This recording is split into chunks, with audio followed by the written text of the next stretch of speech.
ছোট বাবু, তুমি তো পৃথিবীতে এইমাত্র আসছো, এখন বলতো তোমরা কয় ভাই বোন?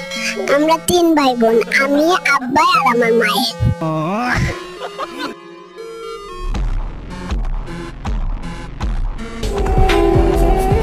অবিশ্বাস্য, এ কি করলো বিসিবি? সাকিব আল হাসানকে গোপনে দেশে ফেরালো Bangladesh cricket board.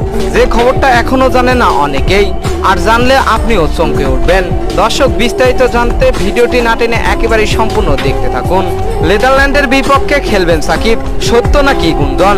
Shakib Al Hasan Bangladesh cricket ইতিহাসের সবচাইতে বড় তারকা।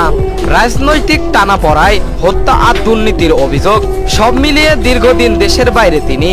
বিসিবির অবস্থা ছিল একটাই, সাকিব চাইলেই ফিরতে পারে, দরজা খোলা। কিন্তু এবারে বিসিবি এমন কিছু করলো যা কেউ কল্পনাও করতে পারেনি। কাউকে না জানিয়ে, মিডিয়াকে একদম অন্ধকারে রেখে বিসিবির সভাপতি আমিনুল ইসলাম বুলবুল গোপনে